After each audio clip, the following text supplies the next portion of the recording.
Hey everyone, Dockwell here, and welcome to another one of my Dota 2 hero guides. Today we're going to be taking a look at Shadow Fiend. So Shadow Fiend is a mid-hero, and he is pretty much the quintessential mid-hero. He is the mid-hero of Dota 2, and that's mainly because when people think of 1v1 mid matchups, you know, they basically think of going and practicing that one-on-one mid, just mid, solo mid, one-on-one. They usually do SF versus SF, and it's thought to be the most pure form of like testing people's skill because there's not too much cheese, I guess you could say, or too much easy laning. It's very hard, very execution heavy. It's very difficult to play this hero. It's actually one of the highest skill cap heroes in the game, and you wouldn't really think that because this hero has two passive abilities, but it actually has kind of one spell that is three spells, and we'll take a look at that in a bit, but it has like three spells that you do cast, two passives, and then an ultimate. So it is very complicated, high skill cap hero. I'll also show you in a bit, you know, why those skills are kind of difficult to cast and difficult to execute, but because of that, it's one of these heroes that is very high risk but very high reward. If you're good at the hero, if you can dominate lanes, if you can take over the game, if you can gank people and do insane amounts of damage, you can just stomp games outright. Like, this could be a potentially Smurf-like hero where, you know, you just are really, really good. You could potentially, if you're, you know, like a top player, you just go into low MRs, you pick SF, and you just crush the game. But if you don't know how to play this hero, if you don't execute well, if you don't farm correctly, if you don't dominate your lanes, and you don't play team fights correctly, you can just feel extremely underwhelming. You can kind of feel like you do absolutely nothing in the game, and your teammates can feel like, where's our mid? Where's our impact from our SF? And so that's actually part of the reason why we actually don't see SF that often in pro games, because it's so high risk, high reward, that if it doesn't work out, it's almost like you just sacked an entire game because this hero got stomped mid or didn't have a great laning stage or got counterpicked or those kinds of things. So that's really how to think of SF. High risk, high reward, high execution, but if you can learn to play this hero, it's very, very fun and can absolutely stomp games. Now, the other thing that I'll say about that in general is that this hero has two main ways that you can build him. The first is the magic damage build. That's been more popular in recent years, just going magic damage for your raises, for your ultimate, these kinds of things. You blow people up, you control people in team fights, you do a ton of damage in the fight, but you don't really right-click that hard. The other one is the right-click damage build, and that actually has become more popular recently in the last, you know, couple patches, or even the most recent patch, based on some buffs that the hero has gotten. And so actually, this hero has been played sometimes in the safe lane, position 1, occasionally here and there, just because it has become so dominant in that right-click build. That right-click build has become so viable. So this hero also has the complicated, you know, problem of figuring out which build to go for the game, for, you know, the matchups and all of those kinds of things. So that's another reason why this hero can have such a high skill cap, because buying all the right items, you know, doing all the right things in the game, it can be very complicated, but it can also be very rewarding and very fun. So that's sort of how to think about SF in general. We'll get into all of the specifics about the items and everything in a bit, and when we take a look at an actual game where it's played, but that's pretty much SF. Now let's take a look at the abilities and see how they work. So now that we understand SF in general, we can take a look at his abilities and see how he's able to be one of the highest skill cap heroes in the game. So first, we're going to take a look at his Q ability, and it's actually his Q, W, and E ability. They're all the same ability. When you put 1 point into one of them, there's a point into all of them, so it's all the same abilities, and then he has 3 more over here. So basically, this is Shadow Raise, so we can just take a look at it really quick. If I press Q, you see a little bit of an AoE spell comes out in front of it. It does AoE magic damage in front of him. If I press W, you see the same spell happens, but a little bit further away. And then if I press E, the same spell again happens, but then further yet. So basically, this is all the same spell. It all does the same damage, but it's just a matter of how far away from SF this spell occurs. So if I want to hit all of them onto this dummy target here, I can walk up, hit the long range, hit the medium range, and then hit the close range. You see I hit all 3 of them on the dummy target, and then there's this small debuff here. And so that's because every consecutive raise that I hit on an enemy while this debuff is applied, it does more and more damage. So that's why hitting all of these raises is just so important, because it just does so much more damage. So I can show you that here on the axe. So there I do the first one, then I can do the medium one, then I can do the close one. You see each one progressively does more damage. And so this is the main way that you farm. Once you get a bunch of points in this, you can do a ton of damage to stacks. You can clear stacks in the jungle very, very easily by that progressive damage, doing a ton of damage. But it's also the way that you threaten kills and you kind of zone the enemy out in the laning stage, because the enemy really doesn't want to take all 3 raises to the face. It actually does so much damage, especially early on in the game once you get a few levels. So It's just one of those things that the enemy has to be careful of not getting in range so you can hit all of those. And so that's a big part of the cat and mouse game of the laning stage, because if if the enemy comes and walks up melee range to you and you hit this first one, well, now that they're running away, now you can just hit these other two and basically do a ton of damage to them. So it's just something that you're constantly playing a cat and mouse. You're constantly doing this chess game of trying to get as much damage onto the enemy as possible. But it's not always that simple, because as you can probably tell, I'm not just like clicking my Shadow Rays and deciding, oh, I want it to cast over here, right?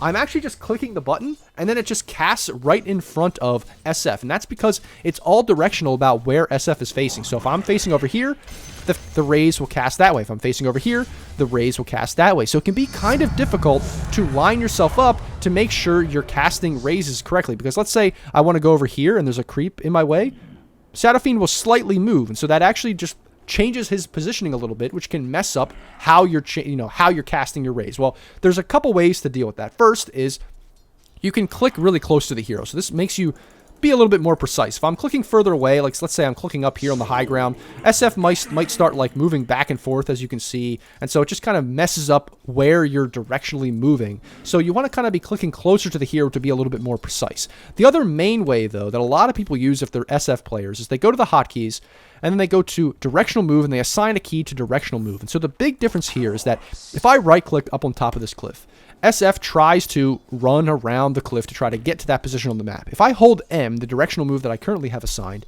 and I right click up here, SF will walk in that direction and then just stop at the cliff. And so this is very important, because let's say there's creeps here, right? If there's creeps in front of me, I want to go over here, SF will just kind of maneuver his way through the creeps.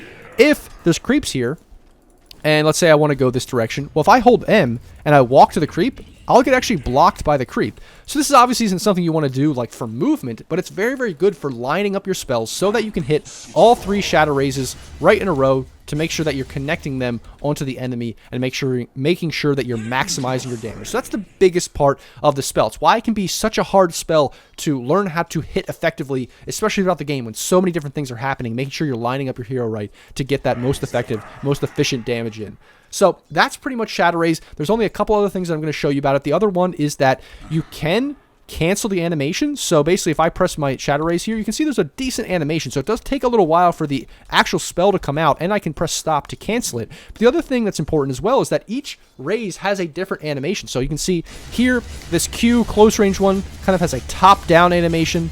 The W has like a wide animation, kind of from the side, and then the E has kind of a bottom-up animation. So you can see how the animation that that the hero has actually does matter in terms of if you're playing against that stuff, you can kind of see which spell he's trying to cast based on that animation. So one of the big things obviously is canceling that. Let's say the enemy's walking up for a last hit, you can kind of pump fake a raise to see like, oh, I'm going to hit you, but then no, I'm not. Like they walk back because they don't want to get hit, and then you stop it, that kind of thing. So it's a constant mind game, constant cat and mouse, all that kind of stuff. So that's why not only does hitting the raises, like, it can be very complicated to hit all those while you're thinking of everything else and trying to last it and blah, blah, blah. But it's also this huge cat and mouse game, this huge chess mind game kind of thing of pump faking and all of that stuff to get the most, effectiveness out of the hero with this ability. So that is Shadow Rays. That's pretty much how you use it. That's all of the different ins and outs of that ability. And now we can move on to the next 3 abilities. So the next one is Necromastery.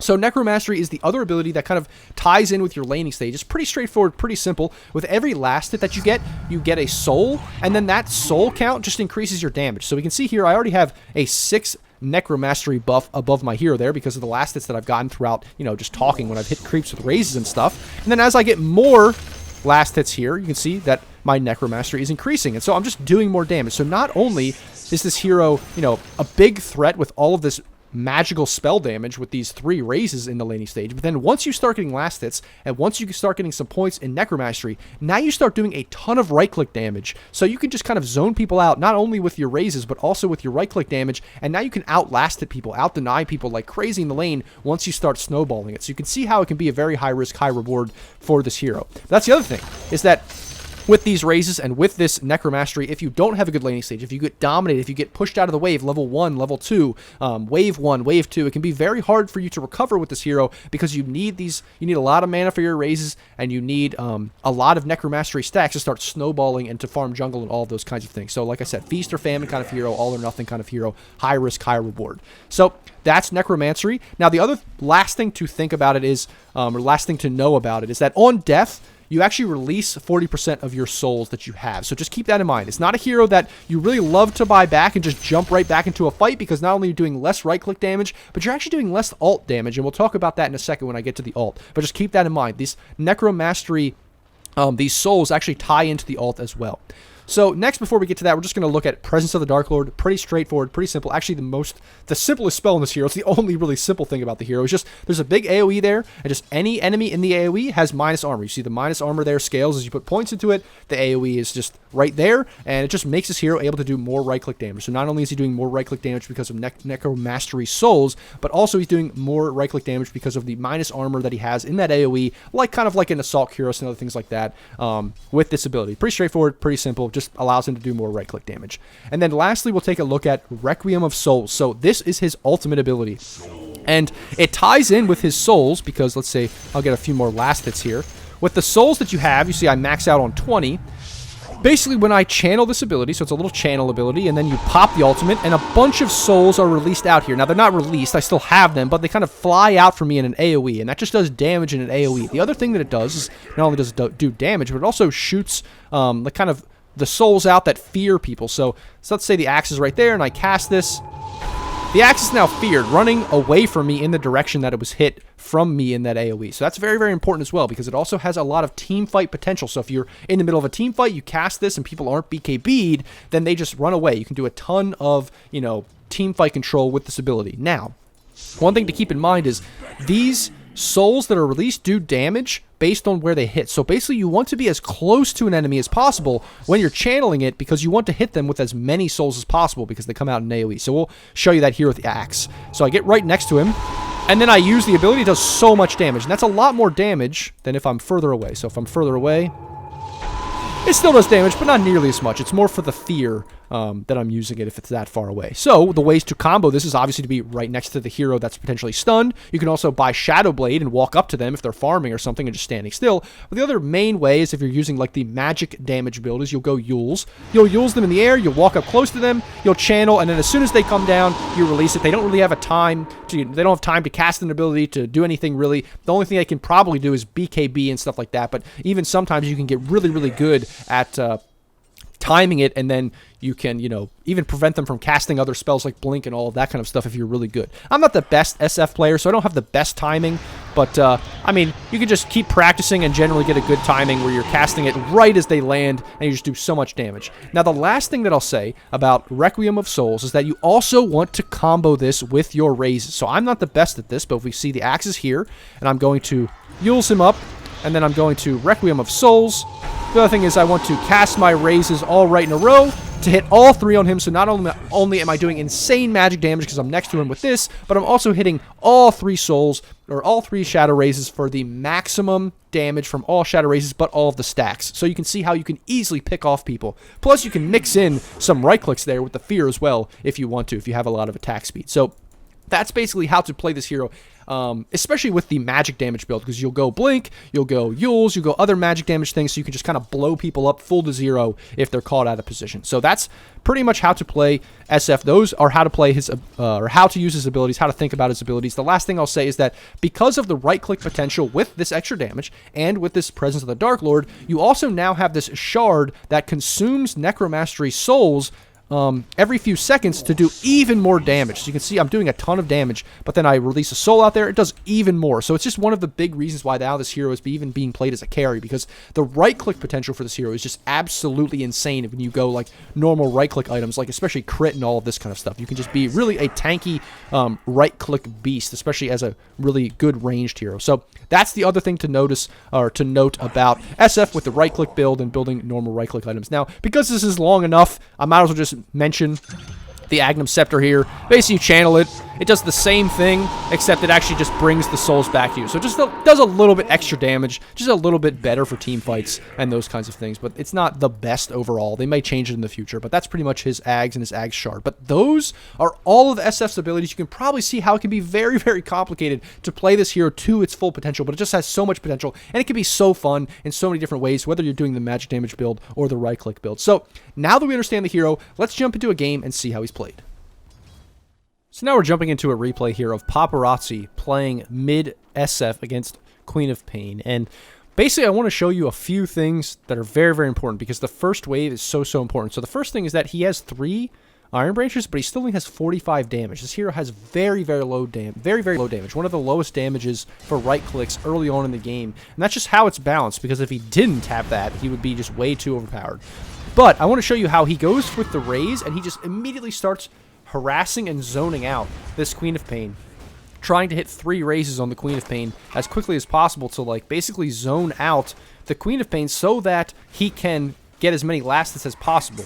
Now, he misses a couple there because his hero is just so bad with, like, with right-click damage early on, but that way, basically, he can secure level 2. It's not always about getting the early last hits. It's about making sure that the enemy doesn't deny your last hits, because basically you don't want any of the creeps to be denied so that you can get level 2 after the first wave, because then any last hits that you secure after that, now he has 2 Necromastery charges. He's starting to get a little bit more damage. He's getting to almost 50 damage. And then as he starts getting more last hits, his damage will even increase further. He'll get some more points in his abilities, so he can harass even more. And then he will be able to get his bottle, refill his mana, all of those kinds of things as the lane progresses. But that first wave or 2 is just so, so important for this hero to get levels so that you can start getting your stacks and those kinds of things and harassing out the enemy. So that's pretty much what I want you to pay attention to in the beginning. He uses his raises mostly to try to zone out the Queen of Pain as much as possible. You see that he started with enchanted mangoes and things like that so that he can get his last hit, so that he can start snowballing the lane. Because now he's level 3, he has 2 points in raise, his bottle is coming out, and he has almost 60 damage now because of his last hit. So he's definitely scaling up, and now it's going to be much, much easier for him to maintain his presence in this lane, to kind of dominate the lane, especially now that he's getting more points in his raise, more right-click damage, all this kind of stuff. So look at this, 2 raises onto the Queen of Pain, and look how much damage that does. So this is just the perfect example of how you need to think about laning as Shadow Fiend. You want to really make sure that you're using your raises, you're using your mana early to secure your levels so that you can get more CS later and you can start snowballing the lane. That's exactly how you want to play SF. Now, before we move on to the later portions of the lane and even the game, I just wanted to mention that if you're going to play like a right-click carry version of SF, it's not really that complicated. If you're going to be in the safe lane, you're probably just going to skill, you know, your other abilities and just try to get last hits, so it's not very complicated. The mid part is the very complicated. The mid wave, you know, the first 2 or 3 waves in mid are just very complicated, very important. They're very execution heavy. You need to make sure you're maximizing lane, because you could get stomped if you don't know what you're doing and if you don't, you know, play properly. So that's just very important. That's why I wanted to show you that. And now as we see that the lane is kind of progressing, it's getting easier and easier for him to maintain in the lane, of course. So that's pretty much SF. That's his laning stage. And then from here, you can just keep threatening raises, keep trying to, you know, do as much as you can to secure last hits. You can start even stacking the jungle and hitting the jungle if you want to. If you need to transition there to get more farm, you can even start hitting the tower once you get to level 5, 6, 7, 8, those kinds of things, in order to take tower, because you start doing more and more damage. But look at how he's starting to, you know, the tide is starting to shift against this Queen of Pain, where before he was kind of threatened, but now he's threatening the Queen of Pain more and more as he gets more levels. And that's pretty much the laning stage. It gets simpler from here. It starts off very hard, starts off very complicated. If you can get the first few levels and the first few waves down, I think you can get it's pretty straightforward, pretty simple what to do in the later portions of the lane. So that's SF's laning stage. Now let's fast forward a little bit to once he has a little bit more levels and a little bit more farm. So the next thing I wanted to show you is basically how SF can rotate. He pretty much spent the last few minutes just farming the jungle, pushing out the wave, those kinds of things. The enemy came mid a bunch to try to kill him, so they did get a kill on him. But he pretty much just getting his farm. But you can see now that he does rotate to the side lane, mostly because he can do this because his hero is so strong. If you get 3 raises when they're maxed out like this before 10 minutes, if you get those 3 raises on the enemy, you will kill almost any hero. Like even a strength hero that's pretty tanky, you will probably be able to kill them with the help of maybe one teammate, you know, a few right clicks in there, one stun, things like that. You can rotate. Now this hero is pretty complicated in that You can't just, like, rotate like randomly. Like, you're not like a Storm Spirit, you're not a Spirit hero, you don't have very innate mobility, you don't have any stun, you don't have anything like this, so you need to be careful not to just waste your time going to lanes that you have no business being at or you can't get kills at, so you do need to be careful. Largely, you're playing off of rune timings with this hero, or the enemy being aggressive, so we saw there that the Lycan was being aggressive pushing the tower, then he rotated out of vision, and then he got the kill. Or, perhaps, let's say you get a haste rune, let's say you get an invis rune, these kinds of things. You largely gank being played, your ganks are largely played off of rune control, and depending what runes you get. Otherwise, you're just doing what we see here, you're farming through the jungle because your item timings are extremely important. Now, he's going to be going the right-click build. That's kind of been more popular recently here with SF, but same thing applies with, you know, the Eul's magic damage build. You're not going to be wanting to get super active unless you have Eul's, because then Eul's becomes your stun, it becomes your setup for your ult, it becomes all these different things, your catch, all of this stuff once you get Eul's. But before that, you're still just going to be, you're going to want to be farming, hitting the jungle, pushing out the mid wave, potentially getting mid tower if you can really dominate the lane, those kinds of things. But that's just how to think of Shadow Fiend transitioning out of the laning stage into that kind of early game, and how to think about him ganking. He can gank with the right runes, with the right opportunities, but he's not the best ganking hero, even though he does a ton of damage. So just keep that in mind. Until you get probably your Eul's or your first couple items, you're not going to be, you know, a huge threat to gank and fight like that, especially with this physical build. Until you get like BKB, you're not going to be participating in fights. You're mainly focused on yourself, defending towers if you can, pushing out mid if you can, and getting your farm. And that's kind of how to think about Shadow Fiend transitioning from the lane to the early game. So the next thing I want to show you is just a very brief clip. It's not very long at all. It's not super complicated. They kind of try to push mid here, not in the greatest way. The Razor ends up dying, which isn't very good. But basically what I want to show you is just how he uses his ultimate and the fear part of his ultimate to kind of zone out the enemy. They're going in here on his Pudge. It is a 3v like 2 or 3, but he ends up using the ultimate to kind of zone out the enemy, which is pretty good. So that's something you definitely want to use the ultimate for in the early portion of the game. Just because your ultimate's very good at killing people, that doesn't necessarily mean you have to use it to kill people every time. If you're going to go the Eul's build, of course, you want to use it to blow people up and stuff, but you can use it in team fights for that team fight control to defend towers and things like that. So keep that in mind. It's not a spell that you have to hold on to. If you're going to be defending a tower, it is worth it to defend a tower to save teammates by using that fear, because even level 1, it doesn't do the most damage ever. It's more your raises that do a ton of damage early on like that. So just keep that in mind. Just wanted to show you that fear in the ultimate is very important. It's a very good team fight ability, especially early on, so consider using it in that way. So that's pretty much how to use his ultimate early on if you're not going the Eul's build. Now I jumped to another game of SF. I was in this game, I'm actually the Luna, but I just wanted to show you some of the things from this game. These are just better examples. But this is a great example of using your ultimate in a later portion of the game team fight to just like basically zone out the enemy. Now obviously we killed the Necro first. I had Aegis there, so I did respawn and stuff like that, even though they wasted a lot to kill me. But basically that ultimate there secured kills on 3 people because it happened, you know, right after tree route, so everyone stayed kind of right around where we were. It's just a great example of how to use your ultimate in a team fight. Basically, you want to be holding your BKB and using your ultimate at the very opportune moment. You don't want to be popping them too early or popping them out. You just kind of want to almost use your ultimate like a Medusa ult, like make people either run away to save people like I showed you before, or to basically secure the team fight. It's you're in the middle of the team fight, you position yourself, you hold your ground, you click, you know, very, very hard. You right-click very hard with this hero, especially the right-click build, and then you just use your ultimate to kind of secure the team fight, whether that's in concert with an arena or a tree ult or whatever else it is, to just like win the team fight and absolutely destroy and control the enemy. And that's a great example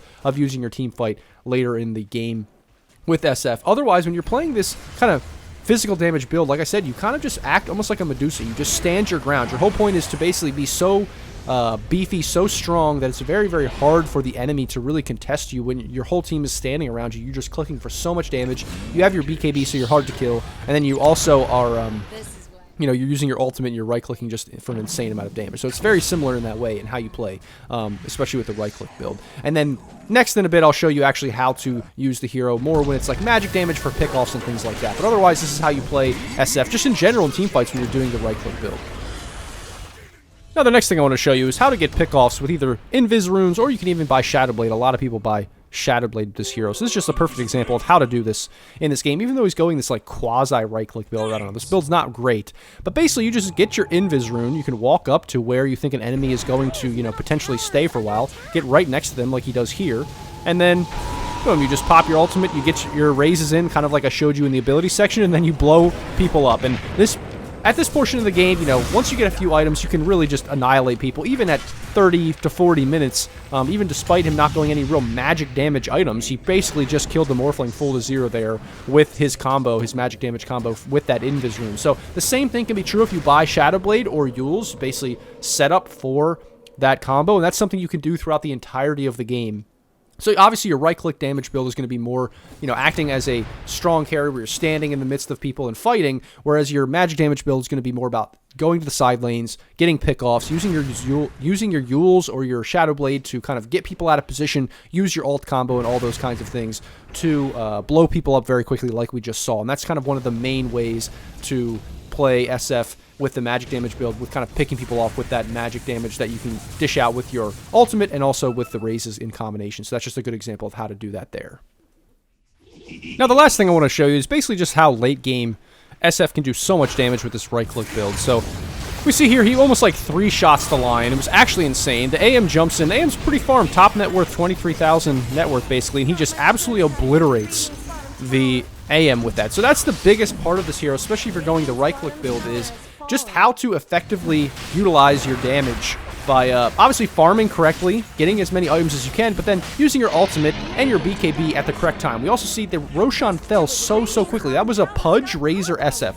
Razor and Pudge are not typical Rosh takers. That was mainly just SF absolutely annihilating Rosh in like 2 seconds. It was insane how quickly he did Roshan. That's why SF right-click build is actually something that's very good recently, but obviously, it's more complicated to play that magic damage build, but this right-click build, it's pretty much like a, you know, Medusa, like a hard carry. You stand your ground, you're beefy, you're kind of tanky, you do a ton of damage. You just got to fight around your team. You got to use your ultimate BKB, like I said, in the correct moments and know how to play the map correctly. Otherwise, if you're doing the magic damage build, you really just need to know when to push your advantage in terms of, you know, pushing on the side lanes, picking people off in the side lanes. You almost play more like a Legion Commander or some other kind of pick-off hero in terms of like maybe even Storm Spirit, something like that, where you want to isolate people out, solo people out, use your ultimate and your combo together to get pick-offs, and then you transition that into a an easy win, towers, and those kinds of things. So it's all about, you know, how to think about the hero and which build to go, and when you do that. I think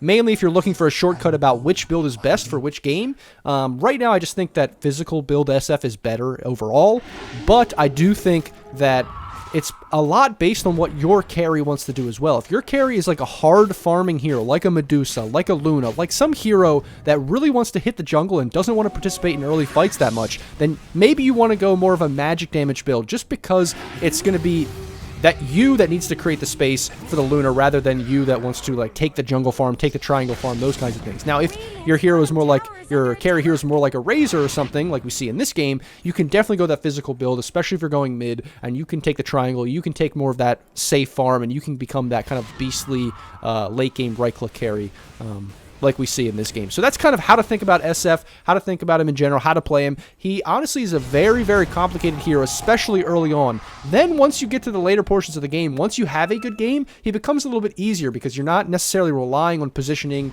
and your, you know, your raises to effectively win the game. Once you have a good game, it's a little bit easier. You can kind of stand your ground. You can effectively do things. You can even the Yule's combo, the ult combos, those aren't very hard. You just got to find people out of position and use it. It's really not that difficult. It's more that the early game portion is pretty difficult to find, to get a good game, to get a good start, and to snowball the game with this hero can be difficult, but then once you have it, it's pretty simple, pretty straightforward. Farm the jungle, get your farm, get pickoffs when you can, and then team fight with your abilities and your insane right-click damage. Now you see with the Razor, with the Refresher, and with his damage, they just do insane damage. I think the other team also gave up because they just know it's pretty much over, but like they just absolutely melt these buildings. So anyway, that's my SF guide. I hope that helped you guys. I hope that was informative for you. As always, like, comment, subscribe, all of those kinds of things. The links are below for all of, you know, the Discord, the Patreon, all of those kinds of things. And as always, guys, thanks for watching, and I'll see you in the next video.